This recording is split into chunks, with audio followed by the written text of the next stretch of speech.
என்ன நடக்குதுன்னு தெரியுமா இல்லையா? வந்து பார்த்து எப்போ கடைசியா எப்போ வந்தீங்க? இது நம்மளோட வேலைங்க. இதெல்லாம் போராட்டம் பண்ணாதான் பண்ணணுமா? இங்க பாருங்க, பண்ணிட்டு இன்னைக்கு எடுக்கிறது மட்டும் இல்ல, கரெக்டா காக்கடை கழிவு நீர் வந்து ஃப்ரீயா போற மாதிரி பண்ணி கொடுங்க. மக்களே, இந்த ஒரு பதிவில் நம்ம என்ன பார்க்க போகிறோன்னா, ஆக்சுவலாக அருண்ராஜ் அப்படிங்கிற ஒருத்தர் ஒரு சம்பவம் ஒன்று பண்ணாருங்க. அந்த சம்பவம் ஒரு பண்ணிட்டு கடந்து வந்தால் கூட நாங்கள் பேசலை. இப்போயே நாங்கள் பேசுகிறோன்னா அந்த சம்பவத்தை வச்சு இவங்க ஒரு நரேட்டிவ் செட் பண்ணுறாங்க. என்ன தெரியுமா? அந்த தீய சக்தி குரூப் நரேட்டிவ் செட் பண்ணுறாங்க. அருண்ராஜ் அதிகாரிகளை மிரட்டிட்டாருங்க, இந்த மாதிரிலாம் இருந்தால் ரொம்ப தப்புங்க, இந்த மாதிரிலாம் செய்யக்கூடாதுங்க, அதிகாரிகள்கிட்ட கேள்வி கேட்ட ஒருத்தராக அதிகாரிகளை மிரட்டிட்டார் அப்படிங்கிற ஒரு செய்தியை பொதுமக்கள்கிட்ட கொண்டு போக ட்ரை பண்ணிட்டு இருக்காங்க. இவங்களுக்கு ஆக்சுவலாக அருண்ராஜ் அவர்களை பார்க்கும்போது என்ன தெரியுமா பயம்? அதை நான் பின்னாடி பேசுகிறேன். இந்த பயத்துக்காண்டி நீங்கள் இந்த வேலையை பார்த்தீங்கன்னா நாங்களாம் இதுக்கு சும்மா இருக்கோம், விச்சோர் வாரிய செகு இருக்கோம், பக்கபலமாக துணையாக நிற்கிறது தானே இருக்கும். அதைத்தான் இந்த வீடியோவில் நம்ம தெளிவாக ஆழமாக பார்க்க போகிறோம். பொதுமக்கள்கிட்ட ஒரு செய்தியை தெளிவாக கொண்டு போய் சேருங்க. ஆக்சுவலாக அருண்ராஜ் அவர்கள் என்ன பண்ணாருங்கிறத சொல்லுங்கள். பொதுமக்கள் சரி தப்புங்கிற முடிவை பொதுமக்கள் எடுத்துக்கிட்டோம். இந்த அருண்ராஜ் அவர்கள் இந்த அதிகாரிகளை மிரட்டினது, இந்த நகர்மன்றத்தில் நடந்தது, அதுக்கப்புறம் செய்தியாளர் சந்திப்பில் அவர் தெளிவுபடுத்தினது, இதை சுற்றியே செய்திகள் போயிட்டு இருக்குல்ல, இதை பற்றி ஒரு தெளிவான கிளாரிட்டியை இந்த வீடியோவில் நம்ம பார்க்கலாம்னு நினைக்கிறேன். உற்சாக வணக்கங்கள், வாங்க பதிவுக்குள்ளே போகலாம். இப்போ முதல் விஷயம் மக்களே, அருண்ராஜ் அப்படிங்கிற அந்த ஒருத்தர் மேலே இவங்களுக்கு ஏன் பயம் இருக்குன்னா, விஜயண்ணா மைய தான். விஜயண்ணா எப்படி சினிமா விட்டு அரசியல் களத்துக்கு வந்திருக்காரோ அதே மாதிரி தான் அருண்ராஜ் அவர்களும் அரசு பணியை விட்டுட்டு மக்களுக்கு சேவை செய்யணும். ஆக்சுவலாக அவரோட வாழ்க்கையை நீங்கள் எடுத்து பார்த்தீங்கன்னா மருத்துவத்துறையில் இருந்தார். அதுக்கப்புறம் ஒரு சிவில் சர்வீஸுக்கு தயாராகி இன்னைக்கு ஒரு IRS ஆஃபீஸர் அப்படிங்கிற அந்த பெரிய போஸ்டிங்லேருந்து ரிசைன் பண்ணிட்டு தமிழக வெற்றி கழகத்தில் மிக முக்கியமான முகமாக பயணிச்சுக்கிட்டு இருக்காரு. இவர் இப்படியே விட்டா சரியா இருக்காதப்பா, இவர் வந்து மிக முக்கியமான முகமாக இருக்காது, இவர் மேலே ஒரு ஒரு அரசு அதிகாரியாக இருக்காரு, மற்றவங்க கூட ஏதோ ஒரு அவதூற பரப்பி ஏதோ முடிச்சிடலாம், ஆனால் இந்த மனுஷன் மேலே ஏதோ ஒரு அவதூற பரப்பணுமே, என்ன பண்ணலான்னு யோசிக்கும் போது அதிகாரிகளை மிரட்டிட்டாருங்க. அவரு ஒரு நல்ல அதிகாரி நம்ம சொன்னோம்னா இவர் அதிகாரிகளை மிரட்டார் அப்படிங்கிற நரேட்டிவை தான் இங்கே செட் பண்ணுறாங்க. இதை முதல்ல புரிஞ்சுங்க அப்படிங்கிறது என்னுடைய முதல் பாயிண்டாக இருக்குது. ரெண்டாவது, என்ன எது எனக்கு எதுவும் புரியல, என்ன நடந்துச்சு, ஆமாம் இவர் ஏதோ பேசுன மாதிரி சில வீடியோக்கள்லாம் பார்த்தேன் அப்படிங்கிற மாதிரி சொன்னீங்கன்னா, இவர் திருச்செங்கோடு அப்படிங்கிற தொகுதியை குறி வச்சு வேலை பார்த்துட்டு இருக்கார். நான் தெளிவாக சொல்லிடலாம். ஏன்னு சொல்லி கேட்டிங்கன்னா, விருப்ப மனு இன்னைக்கு அங்கே தாக்கல் பண்ணிட்டாரு. தனக்கு அந்த மண் ரொம்ப ஸ்பெஷலு, நான் அந்த மண்ணில் தான் பிறந்தேன், என்னோட ஊர் இது அப்படிங்கிறதெல்லாம் ரொம்ப தெளிவாக இருக்காரு. ஸோ நாமக்கல் மாவட்டம் திருச்செங்கோடு அப்படிங்கிற பகுதியில் குறி வச்சு இவர் வேலை பார்த்துட்டு இருக்காரு. வேலை பார்த்துட்டே இருக்கும்போது அந்த பகுதி மக்களை தொடர்ச்சியாக சந்திக்கிறார். இந்த ஆளுங்கட்சி குரூப்புக்கு இருக்கக்கூடிய பயம் என்ன தெரியுமா? என்னப்பா அவர் டக்குன்னு பாலிடிக்ஸ் அடாப்ட் பண்ணிட்டாரு. ஒரு அதிகாரி அப்படின்னு நம்ம பார்த்தோம், இவர் காவடி எடுக்கிறாரு, விசில் சின்னத்தை அங்கே பொறிக்கிறாரு, அங்கே வந்து அலுவலகம் வச்சுட்டாரு, அந்த பகுதி முழுக்கவே சுற்றிக்கிட்டு இருக்காரு. இது வேலைக்காகாது, அரசு அதிகாரி நினச்சா பெரிய அரசியல்வாதி ஆகிட்டாரப்பா அவர், இது வேலைக்காகாது, இவரை எப்படியாவது முறியடிக்கணும், இவரை பற்றி ஏதாவது செய்யணும் அப்படிங்கிற கொடைச்சலை இவருக்கு தொடர்ச்சியாக கொடுக்குறாங்க. இது ஒன்றா சம்பவம் கிடையாது, இதற்கு முன்னாடி ஒன்று பண்ணாங்க. இவரோட பகுதியில் இவர் வரும்போது அங்கே நிறைய கட் அவுட் வச்சுருந்தாங்க. கட் அவுட் வச்சு மக்கள் மத்தியில் பார்த்தீங்கன்னா தமிழக வெற்றி கழகத்தோட தோழர்கள் கட் அவுட் மூலியமாக தான் பொதுமக்கள்கிட்ட அறிமுகமாவாங்க. ஓகே, இவங்களாம் பொறுப்பாளர் போல, நமக்கு ஏதாவது பிரச்சனைனா இங்கே போய் சொன்னோம்னா சால்வ் ஆகும் போலங்கிறது. கட் அவுட் அப்படிங்கிறது விளம்பரம் மட்டும் கிடையாது, அது அந்த நிர்வாகிகளும் பொதுமக்களும் கனெக்ட் பண்ணிக்கக்கூடிய ஒரு மிக முக்கியமான கனெக்டிவிட்டி. அந்த மாதிரி ஒரு கட் அவுட் வைக்கும் போது பார்த்தீங்கன்னா இவர் என்ன பண்ணாங்க, அந்த கட் அவுட்டை நைட்டாக எடுங்க, மற்ற கட்சி கட் அவுட்லாம் அங்கே இருக்குது, நம்ம கட்சி கட் அவுட்டை மட்டும் எடுக்கணும். இவர் போயிட்டு ஸ்பாட்டுக்கே போயிட்டாரு. எதிர்பார்க்கலாம் அங்கே இருக்கக்கூடியவங்கள, ஸ்பாட்டுக்கு போயிட்டு ஏன் சார் கட் அவுட் எடுக்கணும், என்ன சார் பிரச்சனை, எந்த லா அடிப்படையில் கட் அவுட் எடுக்க சொல்றீங்க, ஆக்சுவலாக அனுமதி வாங்கி தானே கட் அவுட் வச்சிருக்கோம், அனுமதி வாங்காத கட் அவுட்லாம் இருக்கு, அனுமதி வாங்கின கட் அவுட்டை ஏன் எடுக்கணும் அப்படின்னு சொல்லி களத்தில் இருக்கக்கூடிய தோழர்களுக்கு பக்கபலமாக நிற்க ஆரம்பிச்சாரு. ஆகா, இவர் அப்படியே விட்டா வேலைக்காகாதுன்னு சொல்லி மூணாவது பாயிண்டை தாண்டி நாலாவது பாயிண்ட் எங்கே வராங்கன்னா, இவர் வந்து ஒரு கிளியர் ரெக்கார்டு வட்ட இருக்கு, ஒரு அரசு அதிகாரி பாலிடிக்ஸை அடாப்ட் பண்ண மாட்டோம்னு நினைச்சோம், கரெக்டாக பாலிடிக்ஸை அடாப்ட் பண்ணிட்டாரு. பிரச்சனைனா களத்தில் வந்து களத்தில் இருக்கக்கூடிய தோழர்களுக்கு பக்கபலமாக நிற்கிறாரு, இதோட விட்டால் சரியாகாது, இவரை வச்சு வேற ஏதாவது பண்ணணும் அப்படின்னு இவங்க பார்த்துக்கிட்டே இருக்கும்போது தான் இவர் களத்துக்கு போகும்போது அங்கே இருக்கக்கூடிய பொதுமக்கள் சாக்கடை பிரச்சனையை வட்ட கொண்டு வராங்க. ஆக்சுவலாக பார்த்தீங்கன்னா தமிழ்நாடு முழுக்க தமிழக வெற்றி கழகத்தோட மாவட்ட நிர்வாகிகள்லாம் எப்படி இருக்காங்கன்னா, முதல்ல ஒரு பிரச்சனை அவங்கள்ட்ட வந்தால் அவங்களே முதல்ல சால்வ் பண்ணிடுறாங்க. சால்வ் பண்ண முடிஞ்சுனா பல்பு சரியில்லை, ரோடு சரியில்லை அப்படிங்கிற மாதிரிலாம் பார்த்தீங்கன்னா அவங்களே சால்வ் பண்ணி விட்டுறாங்க. என்ன செய்யணுமோ அதை செஞ்சிடறாங்க. இல்லை இதற்கு நம்மளால முடியாதுன்னா அரசு துறையில் எங்கே மனு கொடுக்கலாமோ அங்கே போய் மனு கொடுக்குறாங்க.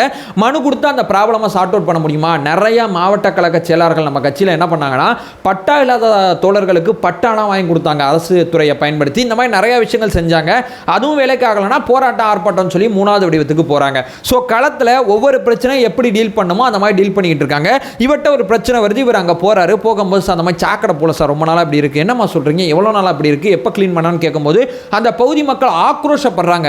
ஆகா, இது என்ன ஆக்ரோஷப்படுறாங்க, இவ்வளோ கோவம் வருதே மக்களுக்கு, அப்போ இந்த ப்ராப்ளத்தை நம்ம சால்வ் பண்ணாமல் எப்படி நகர்ந்து போக முடியும்னு சொல்லி, சரிம்மா பார்த்துக்கலாம், சக்கரை தானே சரி பண்ணிடலாம், நமக்கு ஓட்டு போடுங்க எல்லாம் சரியாயிரும் அப்படிலாம் சொல்லலை.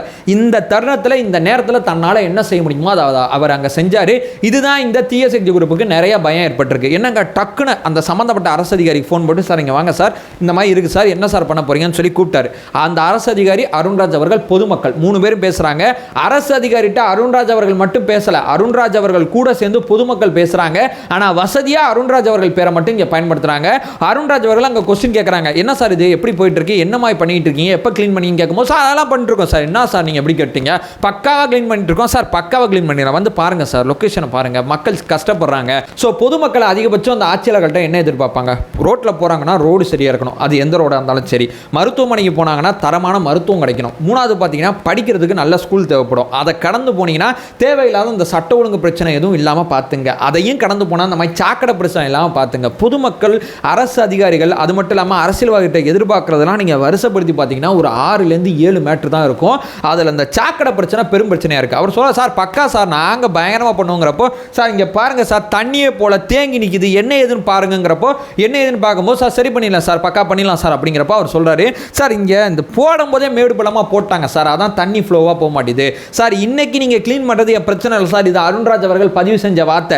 இன்னைக்கு நீங்கள் க்ளீன் பண்ணுறது எந்த பிரச்சனை இல்லை சார், ஆனால் இது இப்படியே இருக்கக்கூடாது, தொடர்ச்சி அந்த தண்ணி போகணும், அதற்கு என்ன ஆக்கப்பூர்வமான ஸ்டெப் வச்சிருக்கேன்னு கேட்கும்போது, இல்லை சார் இன்ஜினியர்கிட்ட தான் கேட்கணும், இன்ஜினியர் தான் அப்படி பண்ணிட்டானா, அந்த இன்ஜினியர் யார், அவர்கிட்ட நான் பேசுகிறேன்னு சொல்கிறாரு. ஸோ ஒரு பகுதி மக்கள் அங்கே ஒரு பிரச்சனை வட்ட கொண்டு வரும்போது அந்த பிரச்சனையோட சம்பந்தப்பட்ட அதிகாரிகள் கூப்பிட்டு அந்த இன்ஜினியர் யாரோ அவர்கிட்ட பேசி இந்த ப்ராப்ளத்தை சால்வ் பண்ணணும்னு நினைக்கிறாரு. பார்த்தீங்களா, இது எல்லா அரசியல்வாதியும் பண்ண மாட்டாங்க. மனு கொடுத்தாங்கன்னா வாங்கி வச்சுட்டு பாப்பு மக்களை பாய் பாய் டாட்டான்னு போவாங்க. ஆனால் அந்த பகுதி போய் நேரம் செலவழித்து அந்த பிரச்சனையை சார்ட் அவுட் பண்ணணும்னு நினைக்கிறார்ல. ஸோ இவர் அரசியலில் நின்றுவார், இவர் அரசியலில் கரெக்டாக இருக்காரு, அரசியலில் மக்களுக்கு என்ன தேவையோ அதை செய்கிறாரு. அருண்ராஜ் அவர்களை தடுக்கலாம் சரியாக இருக்காதுன்னு சொல்லி அருண்ராஜ் அவர்களுக்கு எதிராக நகர்மன்றத்தில் இவங்கள்ட்ட இருக்கக்கூடிய 2 கவுன்சிலரே பேசுகிறாங்க. பேசிவிட்டு நகர்மன்ற தலைவி பார்த்தீங்கன்னா ரொம்ப எப்படிங்க அரசு அதிகாரிகள் மிரட்டலாம், தூய்மை பணியாளர் மிரட்டலாம், அவரோட சேர்ந்து பொதுமக்கள் சொல்கிறதுனால தான் அவர் பேசினார். இன்னைக்கு அவர் செய்தியாளர் சந்திப்பில் என்ன சொன்னார்னா, நான் இன்னைக்கு அதை செய்யலைன்னா பொதுமக்கள் ரோட்டில் உட்காந்துருப்பாங்க, உங்கள் நல்லதுக்கு சொல்கிறேன், நான் போராட்டத்தை தடுத்துருக்கேன் அந்த பகுதி மக்கள்கிட்ட, நான் அரசு அதிகாரிகிட்ட பேசி, அரசு அதிகாரிகள் அதையும் கேட்கலன்னா அடுத்த என்ன ஸ்டெப் இருக்கோ அதை நான் எடுப்பேன் அப்படின்னு தைரியமாக சொல்கிறாரு. ஸோ முதல்ல ஒரு அரசு அதிகாரிகிட்ட பிரச்சனையை பற்றி பேசினாவே அது மிரட்டல்னா, அப்போ போராட்டம் பண்ணுறாங்க அப்படிங்கிற ஒரு கொஸ்டின் மார்க் வைக்கிறீங்களே. அந்த அரசு அதிகாரிகள் பேசினாலும் தப்பு, போராட்டம் பண்ணாலும் தப்புனா பொதுமக்களோட பிரச்சனை எப்போ தான் தீர்ப்பீங்க, வேற என்ன உங்களுக்கு வேலை இருக்குது எனக்கு சத்தியமாக தெரியல. ஒரு அரசு அதிகாரிகிட்ட பொதுமக்களோட பிரதிநிதியாக ஒருத்தர், எப்பா அவர் தேர்ந்தெடுக்கப்பட்டவர் கிடையாதுப்பா, மக்களோட பிரதிநிதினா கட்சிக்காரர் பேசுகிறாரு, கட்சிக்காரங்க மக்களோட பிரதிநிதி தான், தேர்ந்தெடுக்கப்பட்டவங்க தேர்ந்தெடுக்கப்பட்ட பிரதிநிதி, மற்றபடி வேற எதுவும் இல்லை. இவங்கள்ட்ட கோரிக்கை வைப்பாங்க, அவங்கள்ட்ட அதிகாரமாக கையை நீட்டி கேட்பாங்க, ஏன் இந்த தப்பு பண்ணுறீங்க, ஏன் செய்யலன்னு கேட்பாங்க. பொதுமக்கள் 2 பேருமே பிரதிநிதியாக தான் பார்க்குறாங்க. அதனால இவர்கிட்ட ரிக்வஸ்ட்டாக அந்த ப்ராப்ளத்தை சால்வ் பண்ணி கொடுங்கன்னு கேட்குறாங்க. இவர் அடுத்த ஸ்டெப் எடுக்கிறாரு. அதுக்குள்ளே வந்து நகர்மன்றத்தில் தீர்மானம் போட்டு இப்படிலாம் பண்ணாங்க சார், சார் போலீஸ் கம்ப்ளைண்ட் கொடுங்க சார், இதெல்லாம் நீங்கள் பார்த்துட்டே இருக்காதீங்க சார், கரெக்டாக பாயிண்டாக பதில் சொல்லுங்கள் சார். அவர் பார்த்தீங்கன்னா இந்த ப்ராப்ளத்தில் நகர்மன்ற தலைவி சொல்கிறாங்க. இதில் பியூட்டிஃபுல் என்னன்னா, சரி இவர் அந்த அதிகாரிகிட்ட கேட்டார், இன்ஜினியர்கிட்ட கேட்டார், அதோட கடந்து போயிருப்பாருனா நகர்மன்ற தலைவிட்டையும் கேட்டு தான் போயிருக்காரு, என்ன மேம் இது அப்படின்னு கேட்டு போயிருக்காரு. ஸோ அவர்கிட்ட ஒரு பிரச்சனை வந்தால் அந்த பிரச்சனையை வாங்கி உள்ளே வைக்காமல் அந்த பிரச்சனையை அடுத்த கட்டம் போய் அதை ஃபாலோ பண்ணி யார் யார்கிட்ட போனால் அந்த பிரச்சனை சால்வ் ஆகுமோ அவ்வளோ நபர்கள்ட்ட போய் அந்த பிரச்சனையை சால்வ் பண்ணணும்னு நினைக்கிறார். பார்த்தீங்களா, தலைவர் விஜய் அவர்கள் என்ன அரசியல் பண்ணுறாரோ அதே அரசியல் தான் அருண்ராஜ் அவர்கள் பண்ணுறாங்க. அதுதான் அந்த தீய சக்தி குரூப்புக்கு இவ்வளோ பெரிய பயத்தை ஏற்படுத்தியிருக்கு. அந்த வீடியோ, அதுக்கு நீங்கள் மிரட்டுற வீடியோ, இது 2 வீடியோவை நாங்கள் சேர்த்து போட்டாவே நீங்கள் எவ்வளோ லட்சண கட்டையில் இந்த வேலை பார்த்துட்டு இருக்கீங்க. இந்த சாக்கடை ஒழுங்காக போனால் அருண்ராஜ் அவர்களுக்கு என்ன ரோல் இருக்காங்க? சாக்கடை ஒழுங்காக போகிற வேலையை கடைசி வரைக்கும் பார்க்குறது கிடையாது. அருண்ராஜ் மிரட்டினார், அவர் மிரட்டினார், இவர் மிரட்டினாருங்கிறது அந்த நரேட்டிவ் தான் செட் பண்ணுறீங்க. பொதுமக்களுக்கு நல்லது செஞ்ச நரேட்டிவை செட் பண்ணுங்க, பொதுமக்கள் உங்களுக்கு ஓட்டு போடுவாங்க. பொதுமக்களுக்கு நல்லது செய்ய வர்றவங்களை மேலே தவறான நரேட்டிவை தொடர்ச்சியாக செட் பண்ணிட்டு இருக்கீங்க, அது உங்களுக்கே பேக் ஃபயர் ஆகும். ஸோ நகர்மன்றத்தில் இந்த தீர்மானம் போடலன்னா நான் எடுத்து பேசியிருக்க மாட்டேன். இப்போ நான் எடுத்து பேசும்போது எங்கள் கழகத்தோழர்கள் அத்தனை பேருக்கு இந்த செய்தி போகுது, கழகத்தோழர்கள் மூலமாக பொதுமக்கள்கிட்ட இந்த செய்தி போகுது. நீங்கள் செட் பண்ணுற நரேட்டிவ் தான் உங்களுக்கு மற்றபடி வேறு எதுவுமே இல்லை. அதை சொல்லிட்டு இந்த வீடியோ நான் என் பண்ணிக்கிறேன். நம்ம சேனலை ஃபர்தராக ஃபாலோ பண்ணிங்கன்னா பொலிட்டிக்கல் சார்ந்து தாவேகா சார்ந்து ஏகப்பட்ட பிரச்சனைகளை தொடர்ச்சியாக நம்ம பேசிகிட்டு இருக்கோம். நம்மளோட ஒரே நோக்கம் அறியாமை அகற்ற வேண்டும், அறியாமை அகற்றப்பட வேண்டும். Thank you so much.